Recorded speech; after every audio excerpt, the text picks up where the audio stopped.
रखें आप और मैं हूं आपके साथ प्रज्ञा सिंह। साल 2024 में होने वाले लोकसभा चुनाव को लेकर सियासत अभी से गर्माती हुई नजर आ रही है। एनडीए वर्सेस इंडिया की जंग में अब सवाल लगातार ये उठ रहा है कि जितने भी छोटे मोटे दल हैं वो आखिरकार किसकी तरफ रुख करने वाले हैं, क्योंकि यहाँ पर आपको बता दें कि कहीं ना कहीं जो सियासी बिसात है वो बिछ चुकी है। तैयारियां यहाँ पर जोरों शोरों से हो रही है और ऐसे में जिक्र यहाँ पर हो रहा है काफी ज्यादा तेजी से यहाँ पर चंद्रशेखर आजाद उर्फ रावण का। जी हाँ, आपको बता दें कि भीम आर्मी के प्रमुख चंद्रशेखर आजाद इन दिनों उत्तर प्रदेश की सियासत में लगातार चर्चा का विषय बने हुए हैं। खास तौर पर जब से उन पर हमला हुआ बीते 29 जून को, जिस तरह से उन पर फायरिंग की गई, उसके बाद से देखा जा रहा है कि चुनावों को लेकर के उनकी काफी ज्यादा सक्रियता बढ़ती जा रही है और जितने भी बड़े विपक्षी पार्टियां हैं उनका कहीं ना कहीं चंद्रशेखर आजाद के साथ जो बेहतर रिश्ता है वो बनता हुआ नजर आ रहा है। क्योंकि जब हमला चंद्रशेखर आजाद पर हुआ था तब यहाँ पर देखने को मिला कि कांग्रेस हो, आम आदमी पार्टी हो या फिर समाजवादी पार्टी हो, जितने भी उत्तर प्रदेश में जानी मानी पार्टियां हैं उनका समर्थन सीधे सीधे यहाँ पर चंद्रशेखर आजाद को मिलता है। लेकिन ऐसे में एक ऐसी पार्टी जो कहीं ना कहीं चंद्रशेखर आजाद से दूरी बनाए हुए थी वो है बसपा, यानी कि बहुजन समाजवादी पार्टी।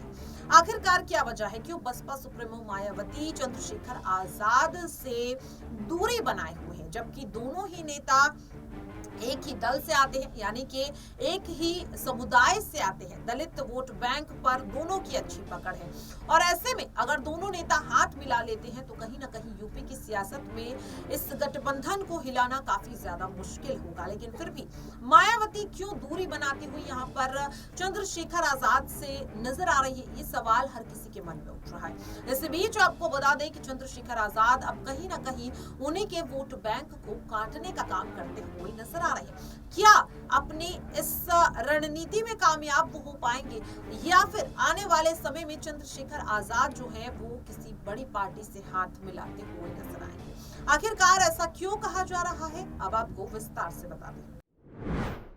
सर, आपको बता दें कि बीएसपी के खिलाफ जनाधार को देखते हुए अब आजाद समाज पार्टी को अपने नए विकल्प के तौर पर पेश करने में चंद्रशेखर आजाद जुट चुके हैं। इसी कारण पार्टी ने 5 राज्यों के विधानसभा चुनाव में 2 राज्यों यानी कि राजस्थान और मध्य प्रदेश में अपने प्रत्याशियों को उतारना शुरू कर दिया है। जानकारी के मुताबिक लोकसभा चुनाव के लिए भी सभी दल अपने अपने हिसाब से जातीय समीकरण को तैयार करने में लगे हुए हैं और अब दावा किया जा रहा है कि यहाँ पर भी चंद्रशेखर आजाद सीधे सीधे मायावती को तगड़ी टक्कर देने का काम करेंगे।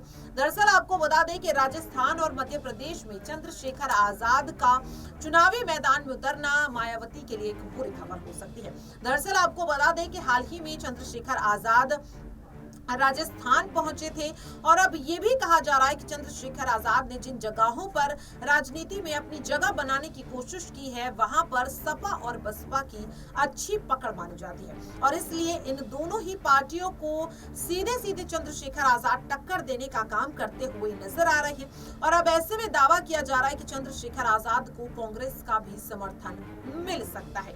सवाल लगातार ये उठ रहा है कि कांग्रेस का दामन थाम कर क्या सीधे सीधे अब चंद्रशेखर आजाद क्या सपा और बसपा की मुश्किलें बढ़ाने का काम यहां पर कर सकते हैं?